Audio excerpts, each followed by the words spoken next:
Hey guys, welcome to SheKnowsArsenal. My name is Jessica and I'm your host, and you can follow me on Twitter at It's Justino. This is the final match preview of the Premier League season. So we're playing Brighton and there's still some things to play for. So we're going to do a quick preview, talk a little bit about the press conference that Arteta had, what he had to say about team news and, the results of the Premier League season, how we've done, things like that. We'll also talk about the Kroenke out protest that should be going on right now. And hopefully I'll be able to get somebody on. I'm not 100% sure I will or will not. People will want to come on, but then once they get there, they may be so in the moment that they're unable to get on, which is, I completely understand. So if I can get somebody on and we can get a live stream of that, then we'll do that as well. And then also probably within the next 30 minutes or so, we will get a lineup and we'll react to that. So that's on the agenda for today. A little Q&A all the time at the end, so you don't have to worry about that. And so if you guys are in the chat box, let me know where you're watching in from and how you're feeling about today's game, score predictions, who you'd like to see play, and if you're going to the Kroenke out protest. All those great things. I think it's so funny because I think I'm pretty vocal about the fact that, first of all, I feel like if you listen to my voice, you can tell that I'm probably not from the UK. I'm definitely from the United States. And some people still think I'm from the UK, so I have to keep telling people hey, I'm from the United States. I literally live in LA and I follow LAFC from the MLS, and Carlos Vela is on LAFC. So whenever I'm talking about him, people will be like, oh my gosh, who cares about Vela? Why do Arsenal fans always want old players to come back? I'm like, I don't want him to come back. He literally plays for LAFC. I'm literally watching him play right now. So it's just so funny. I love you guys so much. But yeah, I'm from America. I live in America. Those things. So let's see what you guys are saying. Optimus Rhino says, good morning, Jess. Good morning to you as well. AK Gunner says, Josh Kroenke will be at the game today. Good opportunity for Kroenke out chance and on the pitch invasion needed. Okay, so I didn't know he was going to be at the game today. If he's going to be at the game today, hopefully people will let him know what color we are. Hopefully he doesn't show up to the game in a Rams jersey or a Rams shirt. And I think that if people know that he's going to be there, there will be some Kroenke out chance. I wouldn't be surprised at that at all. Lamb says, Jess, hey Lambs, how are you? Hopefully I'll see you soon. Sood says, does it really matter today? I mean, it just depends on how you think about it. If 8th place, anything between 8th and 10th place is something you're uninterested in, then I completely understand. For some people, it's important for us to finish above Tottenham. And then for others, they want us to make it into the Europa Conference League. So ultimately, in terms of being able to turn around our season and make it look like it's a positive versus a negative, I don't think any position that we come in today will do that. But there are still things to play for. So those are the things that we're kind of going to talk about today. Far Away Fan Pod says, hey, Jess. Hey, how are you? Tomek says, Moscow, Russia. Big up, Jess. Hey, how are you? I've never been to Russia, but that's awesome. All the way from Russia. I'm loving that. Maverick says, good afternoon from Accra. Good afternoon to you too. H7 says, yo, Jess. How are you? Bowie the Cat says, hi, Jess. Hardly anyone at the protest, which is disappointing. Okay, so there's nobody really there. That is disappointing. And if you guys are there, let me know what's going on. Cincinnati here. Awesome. I have been to Cincinnati. So Johnson Moses says, watching in from Nigeria. We're worldwide around here. I'm loving it. I'm obsessed. This is so cool. PSA says, do you want the Conference League today? Not really. I'm more can we finish above Tottenham and go about our day without making any sort of European competition? Look, Arsenal need to be in Europe, in Europe. They have to be. And Arteta said as much in his press conference yesterday or the day before. But at the same time, if it's the Conference League and we're I listed some of the names or the teams that are going to be in this competition, and we're going to be going so far. The traveling is going to be insane. And for what? Like, we're going to play all these additional games. And then if you win it, you make Europa League, when really what we need to be doing is trying to qualify through the league for Europe, either Europa League or Champions League. I still think we'll fall short next season. I don't know what we can do in the transfer window that would get us from like 8th, 9th, 10th place all the way up to 2nd, 3rd, or 4th. But I would rather us just like actually qualify through the league than going through some like crazy competition that we've never seen before, going to places that we've never been before. And I know some people feel as though, well, this will give people like Aziz and young players a chance to play. Well, they could play if they go out on loan. I still think that when we watched Willick play against Molde and what was those teams' names? Like, I know one was like Molde, like at the beginning of the Europa League. I didn't see much progress, but when he went out and played for Newcastle, I saw more progress. So the idea that we should be in Europa Conference League for Aziz and Balogun doesn't make sense to me, when we could just send them out on loan and they could get real loans, like to places where they'll play real games. So I actually would prefer us not to be in the Europa Conference League, but if we get in it, like, I'm gonna expect us to win it. So Konshu Pear says, someone stick the Kroenke youth with a bow and arrow. That's not very nice. Van says, really want to see Aziz or Balogun play today. I saw that Aziz put something up. I don't know if it was on Instagram or on Twitter, but he put something up where he was like, I hope he was like alluding to the fact that he would play today or get some minutes. So I'm really hoping that he gets in, and maybe Balogun too. Lamb says, yes, you will, girl. Good luck today. Thank you so much. And hopefully you guys make the top 4. I know that's what you guys are hoping. Anthony says, play with youth. What do we have to lose? Better to finish below and miss out on Conference League. Based on what Arteta had said in his press conference, I wouldn't expect to see the kids start these games or this game, because he said we have to be in Europe. So regardless of what this competition looks like, I just can't see the kids. I can't see him bombing out, because he doesn't, like the club wants Europe. Arteta wants Europe. So they will go with a strong lineup. AK says, I hope we draw today. No Europa Conference League, please. I mean, let me see. Let's look at it really quick. So it says here, okay, so we have 58 points. Everton has 59 and Tottenham has 59 as well. So if we win and they lose their games, we're automatically going to be in 7th, right? But I think Everton plays Man City and Tottenham play Leicester. So I think Everton has a better chance of winning their game than Tottenham, because I can see Man City kind of relaxing. They're going to be looking towards that Champions League final.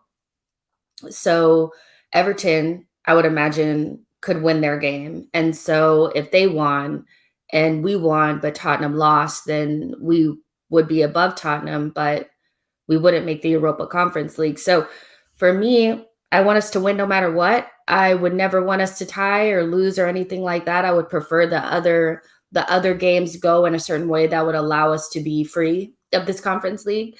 So I'm going to hope for a win, really. But, if Everton wins their game, then it is what it is. If Tottenham wins their game, but they have to play against Leicester, and Leicester's fighting for their lives in terms of the Champions League spot. So that should be a very interesting game. There's a lot of implications involved in that Tottenham game. So we'll see how everything kind of shakes out. But I mean, even if like we tie, and I mean, I guess there's no chance if we tie, and no matter what happens in those other games, right? Would it go to goal difference? So I think it just depends, but I'm going to hope for a win, because I always want us to win, and hopefully Tottenham loses and Everton wins. I think that's like the best scenario, right, for us, so we can finish above them but miss out on the Conference League. So Arteta was basically saying in his press conference, they kind of talked about the 10,000 supporters that would be in attendance at the Emirates, which is awesome. Finally, fans in the stands. for some of the games so far, seeing the difference that fans are making, so like our game against Crystal Palace, that was more than I thought was going to actually happen. You could just feel like there was like some vibration going, and like when you have the fans and they're chanting, and all that kind of stuff, that really, really helps. So I'm hoping that we get that same effect at the Emirates, which is I would hope after a year out, the fans that go would just let go and be free. Because when I go to the Emirates, it's like, why are you saying anything? You're supposed to be quiet up here. Fans aren't supposed to cheer. And I'm just like, what am I here for then? you know? So hopefully the fans that are there uh, really just live in the moment and get a chance to enjoy the game and yell and scream and just have a good time, because it's been a while. So he said, the fans haven't been at the stadium for a long time. We haven't managed to be there together. So hopefully it will be a positive atmosphere to support the team and the team trying to give some joy and win the game. So a key part of that is for Arsenal to play well. Hopefully we will. Brighton is not a team that we tend to do well against. So hopefully they're able to put in some sort of performance. Arteta said, I think there is a lot of history there with teams that have been involved in the Europa League and the negative consequences that has in the Premier League positions, but we've tried to give it the best possible go. We came a little bit short, but this club has to be in Europe. So that's when he was talking about Europe and, feeling like we're taking a step backwards because maybe we're not winning a trophy this season. We're nowhere near it because we crashed out of the Europa League early. We crashed out of the FA Cup early and all those types of things. And he knows that this has been a very disappointing season. I think there's a misconception that people are thinking that Arteta is just going about his day and he doesn't feel any sort of pressure. He may not be feeling pressure in terms of his job, but he knows that we are underperforming like something I've never seen before. So he understands that he's not going to have a trophy to paper over the cracks because that's really what the FA Cup was. I think it was a false dawn. It gave a lot of people, I think it made us feel like we were further along than we actually were. And when we started to try to actually play a different way of playing, we couldn't sustain it during the Premier League season. He also spoke about, that stat that had come out that we had taken the second most amount of points from the last 23 games. Only like Manchester City had taken more points from the games than we had. And he said that that's awesome, but the game is the season is 38 games. So I don't think that he thinks that it's any sort of achievement. I think what he's using that as is kind of like a token of progress. Like we are progressing, but we made huge mistakes in the beginning. And I have heard him say that he personally made mistakes throughout the season. So I don't think he's by any stretch of the imagination thinking that he's done a good job or the team has done a good job. We have failed. The season has been the worst season I've ever seen.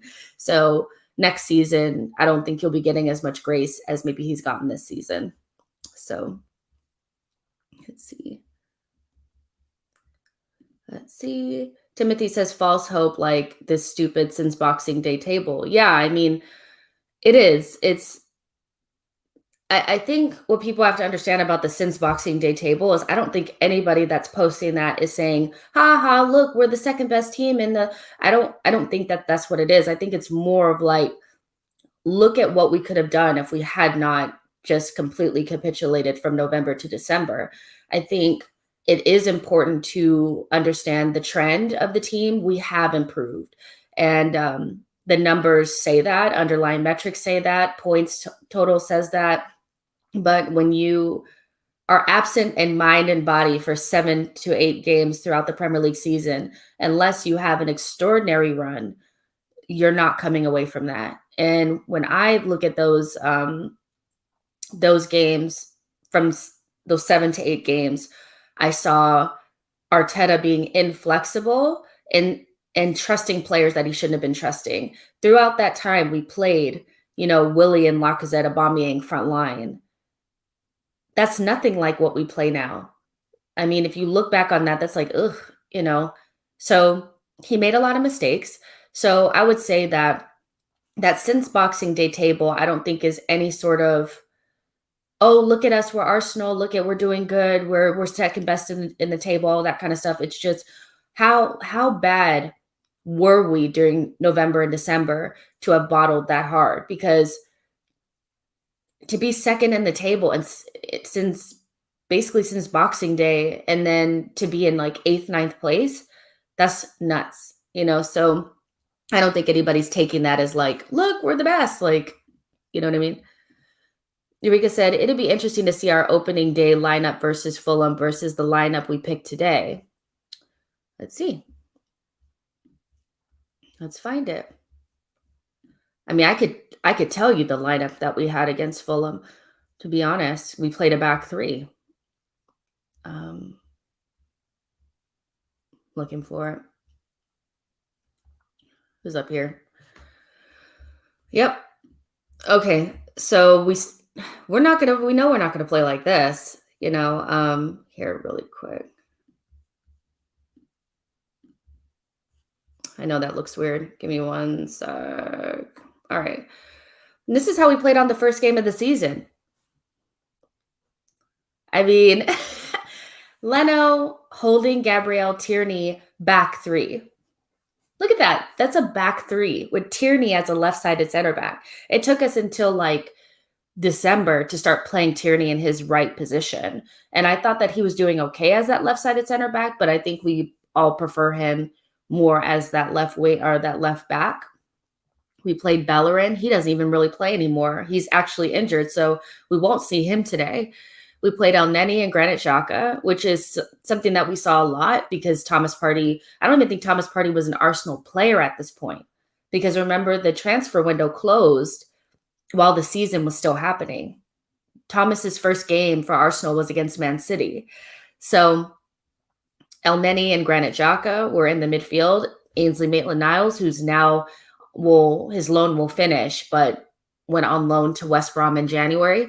And we played this Willian, Lacazette, and Aubameyang, and I cannot tell you how bad that front line was. Like, I thought that held us back so much because you had no chance creation whatsoever from Willian and Aubameyang. And without a 10, I mean, if you look at this lineup, there's no creativity in this group. And once you take Tierney from left back and you put him in the back line, you take away a lot of your chance creation because Tierney's one of our biggest chance creators overall. So we had no creativity. We had no way of progressing the ball. Zero athleticism besides Maitland-Niles.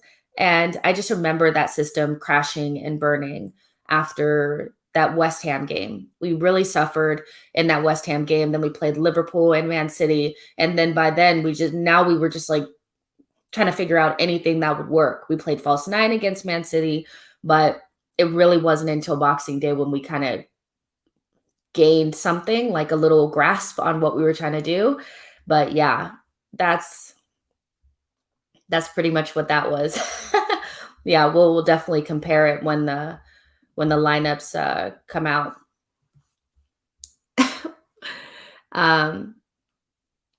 G said, did I see the turnout for the protest? I mean, from what I'm hearing, there's not a lot of people there. I'm still waiting to see if I have somebody that's potentially going to come and talk to us about it. But if he can't make it, then we'll just have to go with what people told us.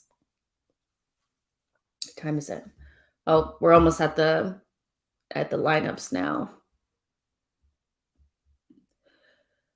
Eureka says, I remember Willian playing. Yeah, horrendous.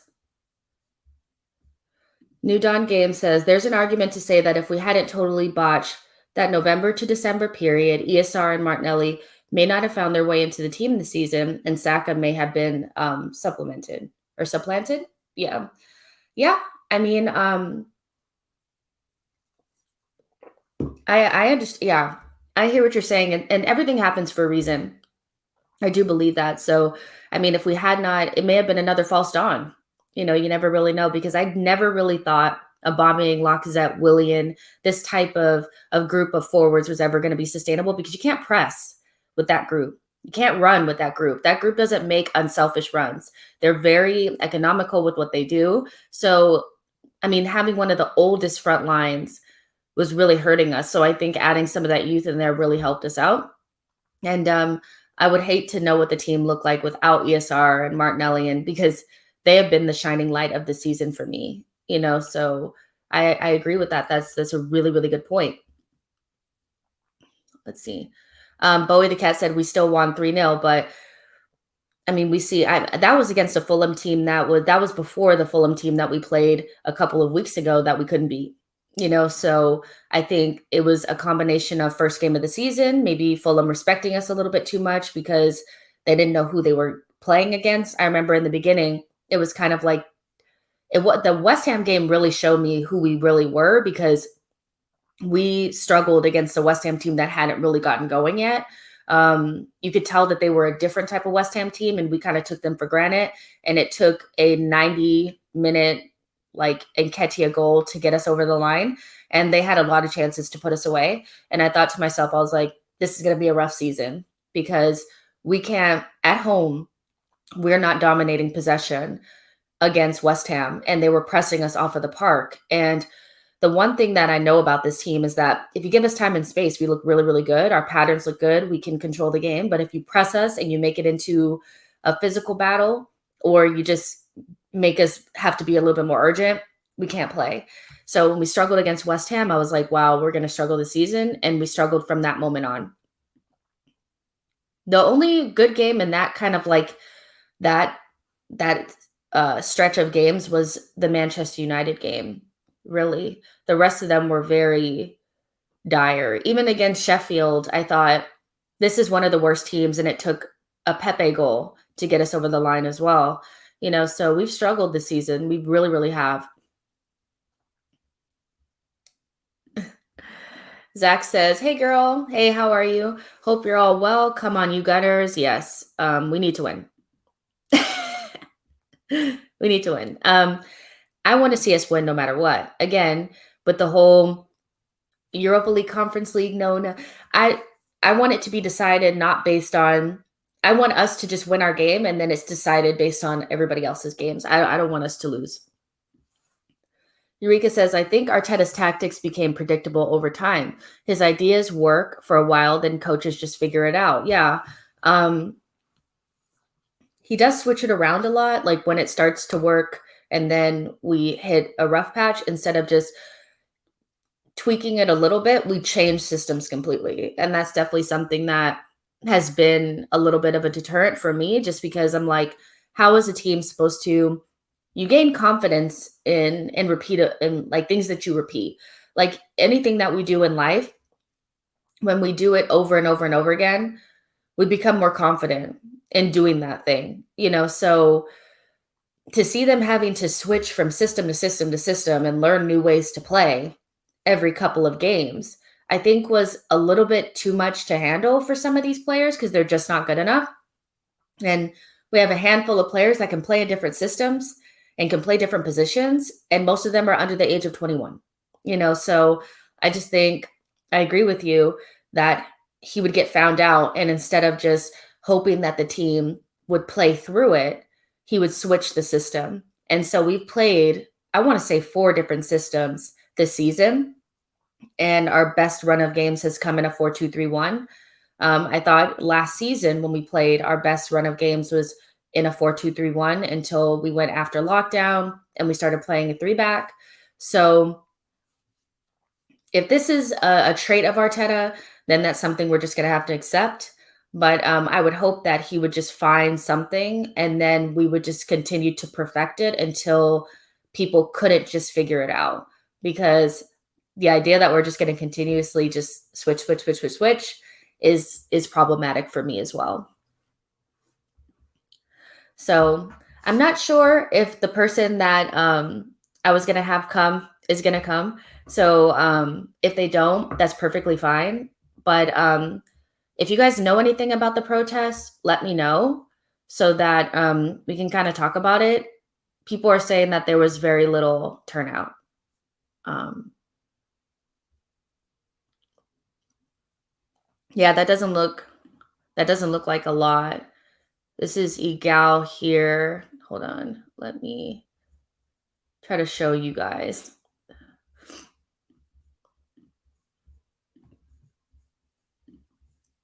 You guys see that?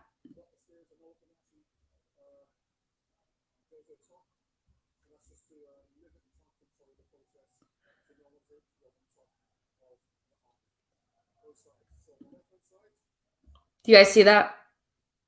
There's like no one there, but there's people back there.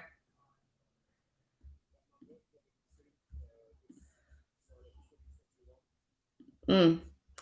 Yeah, so that doesn't really look like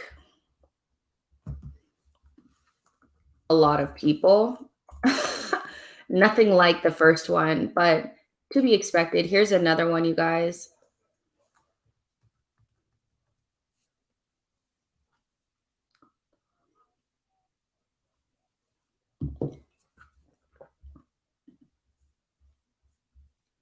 So that's pretty much, I mean, there's significantly less amount of people there. To be expected though, because a lot of the Kroenke out stuff is really tempered since the ESL. All right, so let's talk about the lineup that just came out. I hope you guys can see this. Leno, Chambers, Holding, Gabrielle, Tierney, Xhaka, Party, Pepe, Odegaard, Smith Rowe, and Aubameyang. Saka gets a rest. Finally. Subs are Renarson, Marie, Cedric, El Neni, Ceballos, Saka, Martinelli, Nketiah, and Lacazette. What you guys think about that lineup? It looks like just as pretty much as strong as you can get without having Bukayo Saka in that lineup. Granit Xhaka goes back to midfield. Yay. Pepe continues on in the squad. He needs to continue. He's a man in form, so let's continue to allow him to play. Odegaard, Smith Rowe. I mean, I'm not really upset at that lineup. What do you guys think about it? Oop, I know it looks like so weird. Yes, Saka gets a rest. He needs one, doesn't he? He needs one. He needs one bad. So I'm glad that finally we had enough sense to take him out. So it was Leno, Chambers, Holding, Gabrielle, which I wanted. Gabrielle needs to start playing the games. There's no point in playing Marie anymore. I have a huge issue with that. You spent the money on the kid, just play the kid. To be honest. Odegaard, Smith Rowe, Pepe, and Aubameyang. That's a really strong lineup, actually. There you go.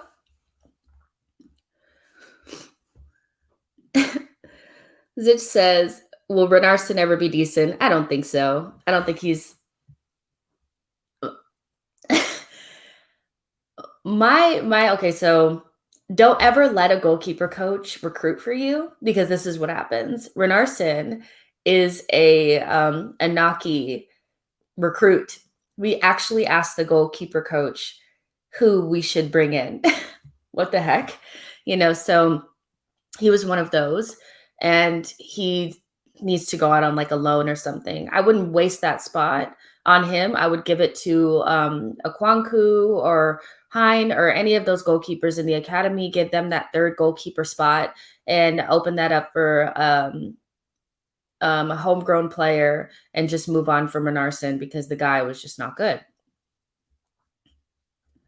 Tony said no Saka starting, going to the Euros. I don't know. I don't know. I think it's too early for Saka to go to the Euros, if I'm honest. And that's not because I don't rate him. It's just because I don't think they're 100% sure what position he plays. And that's kind of a symptom of being played in multiple positions and being good at them. But Saka started off the season playing kind of like a midfielder type, like wing backy role, and then he's been moved around. He's played on the left and on the right.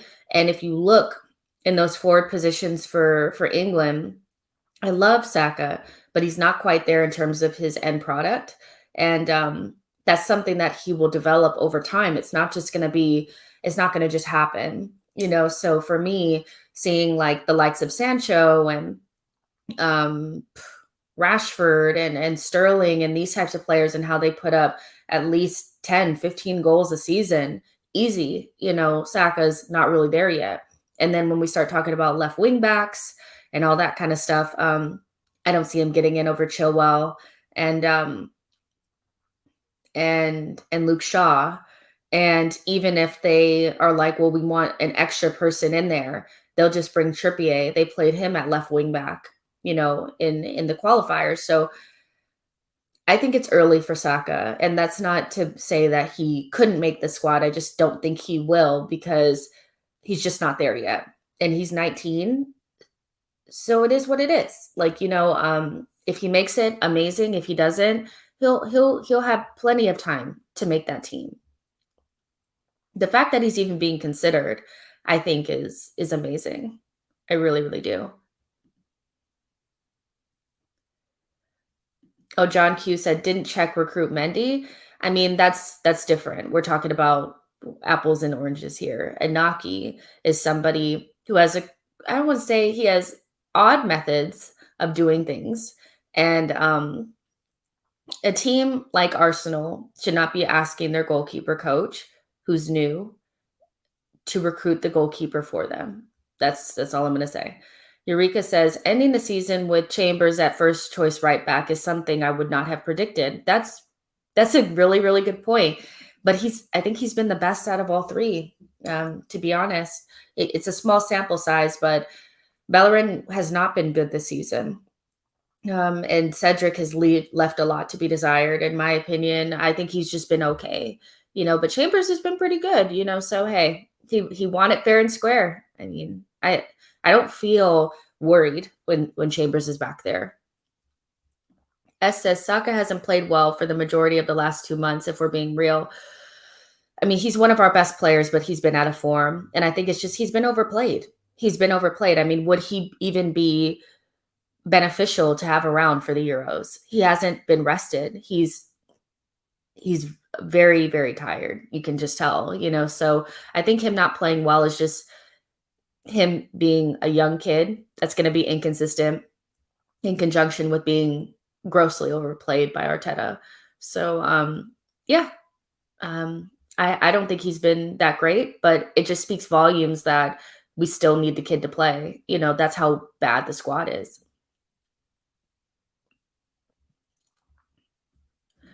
Bowie the Cat says going to the Euros and playing in them are two different things. It would be good for him to train with different players though. Yeah, that's true. Eureka said, true, Saka's been average, but average Saka still gets the start over the guys we have. Exactly. That's just, if we were to bring in, like, say we brought in like Buendia, you know, I think then we'd have more, we could see Saka not starting games at that point because he plays off of the right-hand side in that right wing position. So I think if we bring in a forward and they're of the caliber and the standard that they should be, then that will allow us to rest Smith Rowe and or Saka, you know, and that's important because they need to play less now so that they can play more in the future. I don't want to see a team full of them next season. I don't. You know, I want to see one or two in the squad max a game. And if you have Saliba in there, you can't have Saka and Emil Smith Rowe in there too. Like we have to have less kids out there. You know, it's too much for them. It's way too much. Taji says, am I going to do live shows for the Euros? I mean, I will do some content for the Euros. My schedule is not really going to change. In the off season, we're going to be doing Arsenal transfer news shows at 8:30 my time, which I think is like 3. What time is that your time? like 5 your time. What is that? 3:30 your time? So it's like 3:30 your guys' time, I think, is the early show is going to be Arsenal news. Then the second show is going to be just regular Premier League news. So we'll talk about Arsenal first, just by itself, and then we'll talk about the other teams and what they're doing in the transfer window. And then sometimes after that, there'll be another show. We're going to be doing happy hour shows, which I'm going to have some of your favorite content creators on, and we'll be doing trivia and fun stuff like that. And Wednesday's show will always be a call-in. And we'll also talk about the Euros too. So yeah, there's going to be still tons of content, and the Euros will be covered as well as the Copa America. So look out for that. Who am I rooting for in the Euros? It's so difficult because I really don't have a dog in this fight. Like in the World Cup, I always go for Brazil. You know, if the US is not there, even if the US is there, I'm still kind of like going for Brazil anyway. But in the Euros, it's kind of just like whoever is just kind of there because I just don't have a dog in the fight. So I usually like Belgium a lot and France, of course. So probably one of them. And yeah, if there's no Arsenal players on the England squad, then I won't really be looking at that team, to be honest. Tony said, one positive this year, you have had a great year, Jess. I mean, it has been a good year. This year is kind of like just started because I just kind of started this whole YouTube thing in like January. So yeah, let's see where this takes us. But so far, so good. I really enjoy it. You guys know I can talk about football all day long. So yeah, this has been awesome. But yeah, good year so far. Zick says, just imagine us having scouts that could find quality talent for the team. Imagine that. I mean, we had some good scouts. There was something funny. I forget where I saw it. I don't remember where I saw it, but it was like this funny kind of like, I don't know if it was like a GIF or a quote or something, but you know how they were going to hire a headhunter, Arsenal was, to go find scouts. And somebody was like, it would be funny if the scout or the headhunters for the scouts came back to Arteta and Adu and said, hey, the guys we found for the job are named Francis Kajagao and Sven Mislintat. Maybe it's not that funny to you guys, but it was funny to me because it's kind of like we had really good scouts. We had people in these positions and you guys got rid of them, you know, so maybe they just want different scouts, you know, but hey. Bowie the Cat says, Tierney is playing for Scotland. Yeah, I'll follow our boys. Like whoever from our team is in the Euros at this time, it's like Bird Leno, Tierney, Xhaka, who else? And if Saka makes it, I guess that would be it, wouldn't it? We don't have a lot of players going to the Euros. So I will follow them. But in terms of like following England, I'm like, we don't have any people really in that team. So why would I care? No offense. But yeah. So let's see. What time is it? Let's do a couple more minutes, you guys, and then we'll go ahead and get ready for the game. Yeah, it seemed like the Kroenke out protest wasn't as robust as maybe they imagined it would be. I thought it would be a little bit bigger than that, but let's be real. Since it's just, I think it's hard for the fans once they feel like it's not going anywhere, like they're not going anywhere, to feel a little bit defeated and feel like, what's the point? I know so many people were like, don't buy jerseys, and we've all bought that yellow jersey. So it's difficult, but I do think we have to keep pressure on, at least, because that'll force them to at least attempt to do the right thing. Will they be able to do it? Probably not, because they don't have the right people in place.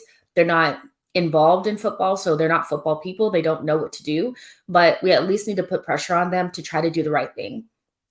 And I don't think we should ever we should never have too much apathy, because then the ESL happens. The ESL happens when they feel like the legacy fans are not really involved. You know, we could just get away with this. And I think it's important for us to just at least continue to make our voices heard, even if we don't feel like in the near future we're going to be getting a new owner. I don't believe in this Daniel X stuff, to be honest with you guys. I just think, I mean, he's saying all the right things, but can he get it over the line? Maybe not. I'm not sure if he has the capital necessary to make that type of over the odds type of offer to the Kroenkes. It would take a lot for them to sell. So I'm not quite sure about that, but I still think we need to put pressure on them for sure.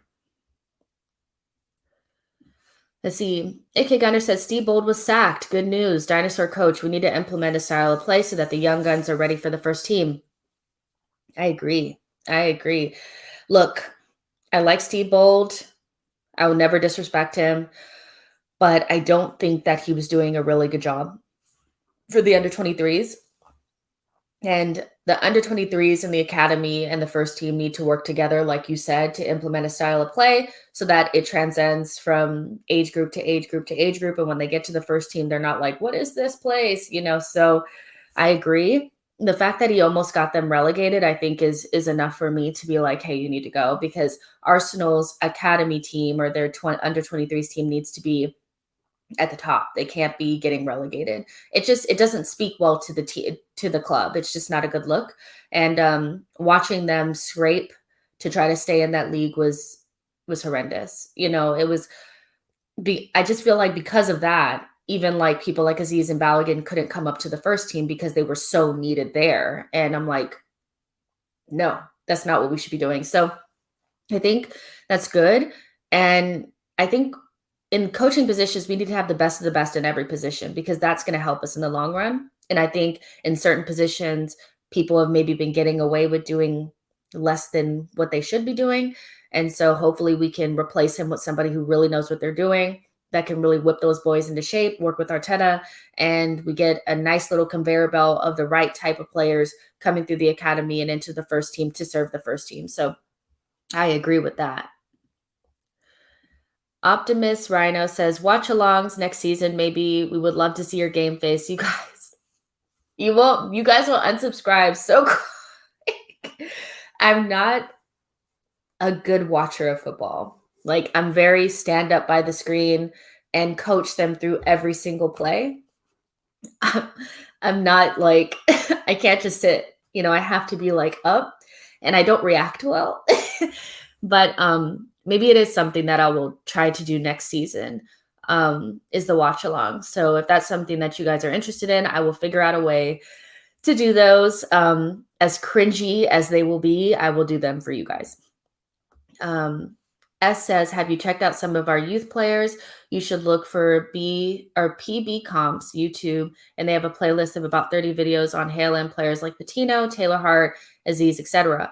I have seen some on like Aziz and Keto Taylor Hart, but I haven't seen much more past that. So in the summer or in the off season, I will be trying to get somebody on to talk about the youth that knows about them. But in the meantime, I definitely will do my research on them. I think that's such a big part of the fabric of Arsenal Football Club, is that academy. So we need to keep those players churning through. I think we've let it kind of slip in the last couple of years. And don't get it twisted. Like, when I say let it slip, I mean, it was like the years of like Iwobi and Maitland-Niles being the only ones really there. But Smith Rowe, Willock, Saka, Eddie Nketiah, Reece Nelson, they've all served the first team for me in a good way. They may not be stars like Saka, and we shouldn't expect every single one of them to be that. They just have to either fill in squad positions, increase their value, be sold for decent fees, or they can be first team stars. And I think if we can get the right fees for Willock and Nketiah and maybe Reece Nelson, then it's all worth it in my mind, and then they can move on with their careers. And Nketiah scored some important goals for us. Willock has scored some good goals for us. Reece Nelson, I think, has been on the periphery, but in the past has been good for us. So I think that is what the academy should be doing on a regular basis. It's time for these guys to kind of move on and for the next group to come in, Balogun, Aziz, these guys. But if we don't have Europe, I do think it would help as well for some of them to go out on loan. But I'm excited to see what this next group has to offer, because they seem like a really good group of kids. Let's see. S says youth football is not about results, it's about player progression, but I still agree that Steve Bold had to go. Yeah, and I agree that it's not about like we need to win that Premier League too. I get that, but I think from a club standpoint, to have your youth team relegated is not good for anything. You know, any player is going to want to play for the best team, even if that's in the Premier League too, if that makes sense. So I just feel like as an overall, the way that you think about Arsenal Football Club, you don't want to be under 23s are getting relegated. The first team is not doing well. You know, those types of things that adds up, and it paints a picture about Arsenal Football Club that will affect us in the future. So it's not necessarily about them winning it and winning all these championships and all that kind of stuff. I'm just saying we should not be Arsenal Football Club should not be getting relegated in the Premier League 2 or the regular Premier League period. We have too much talent for that. And for me, that means that Steve Bold was not getting enough out of that talent. And so he had to go. And he's been around for a long time.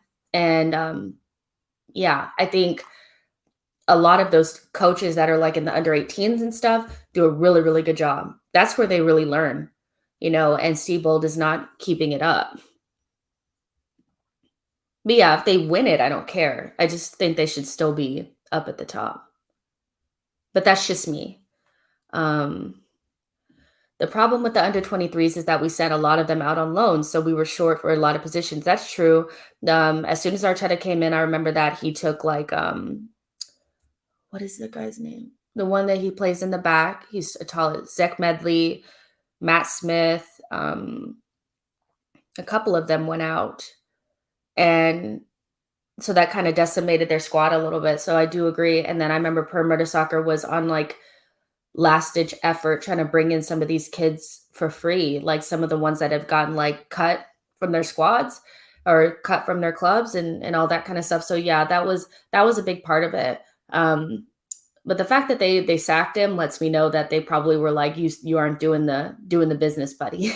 You're not doing it. And we'll just end on Reece Nelson really quick. I don't know if my thought process on Reece Nelson is just I think he needs to go out on loan. I don't know. I think Arsenal is a pressurized situation. There's a lot of pressure there. And he's been somebody that has always had the talent and has always been the person that people talked about. Maybe that level of expectation plus the expectation of Arsenal hasn't given him the breathing room to really just be himself and develop at the right pace. And I just think that the chances that he's gotten, he hasn't really done much with. And at Arsenal, you're not going to get a lot of chances. Willian really hurt Reece Nelson and Pepe, in my opinion, because they could have had those minutes. That being said, I do think Reece Nelson, when he did get chances, he didn't really make a big push. He didn't push for that position because the forward positions you have to score goals and get assists, and he doesn't score goals or get assists. He's good and technical on the ball, but his final ball leaves a lot to be desired. That doesn't mean that Willian should have been playing. Arteta was playing Willian, hoping that it would come out of him because he's done it in the past. So Willian was kind of getting like I know you done it before. And then Pepe and Nelson, when they got the chances, they had to show that they could do it at Arsenal. Does that make sense? So the assignments were different, which is unfortunate. But in football, that's how it goes. Senior players get a lot more grace than younger players. And Pepe, over time, I think, won that position from Willian because of his end product. And Nelson didn't because he didn't have it. So with Nelson, it's kind of like, was he mismanaged? I feel like bringing in Willian hurt the club in multiple ways. And so that ripple effect did touch Nelson, but I think Nelson has hurt Nelson more than anybody. And not going out on that loan, seeing how it's helped Willock. even if he wants to play for Arsenal long term, like that's where he sees himself, that's great, but if the club is telling you in order to play for Arsenal, you need to go out on loan, you need to go out on loan. So if he, out of all the young players like Nketiah and Willock, I think I would give him a loan and sell Nketiah and Willock, because Nelson still has that talent there. And just imagine if he got those 5 to 10 games, kind of like Willock has gotten at Newcastle, maybe that could help his development. I'm a little bit like, I wouldn't want to just let him go just right now, especially with his value is only like 10 million. So was it mismanagement? I'm not sure. I just think, I don't know. Nelson is somebody that his situation is so convoluted, and has a lot of moving parts, so, but I do like Nelson. I think he's really talented. Score predictions. Let's do that before we get out. What do you guys think? What do you think the score is going to be? Who's going to score the goals? Are we going to score any goals? Are we going to give up silly goals? Are we going to dominate? Brighton played good footy. They play good footy. They play good possession. They get into really good places to score. Like how we like to do horseshoe, they actually penetrate the box and get very good clear-cut chances, but they can't finish. So that's mainly their issue. I think we all know who we're going to be watching today. We'll be watching Arsenal, but we're watching Basuma as well. Basuma watch all day, every day, But other than that, I think we will try to dominate possession. I have a hard time believing that they will try to dominate the game in terms of possession, but when they do get it, they're really economical with the ball. They usually can create good chances. And if they decide to show up against us, they may score a goal. Mopé will not play, so that's good. The guy is unbearable. So I guess it's Danny Welbeck. Let's see. Before we go, let's check and see what their lineup looks like. Because a Danny Welbeck goal against us would be just horrendous.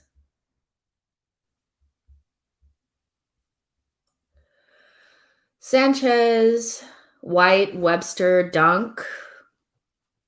White, Webster, Dunk.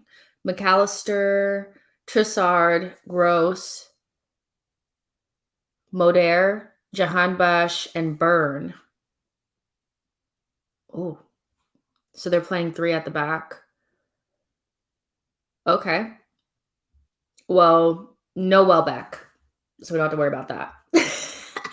So I think we're going to win 2-1. I always go with 2-1, 2-1 to the Arsenal. And I think that Pepe will score a brace. And we'll do something stupid and give up a goal, at least one. So, yeah, let's see what you guys are saying. 1-1, 3-1 to the Arsenal. Dev says Pepe will score. He's in good form. 2-1 Arsenal.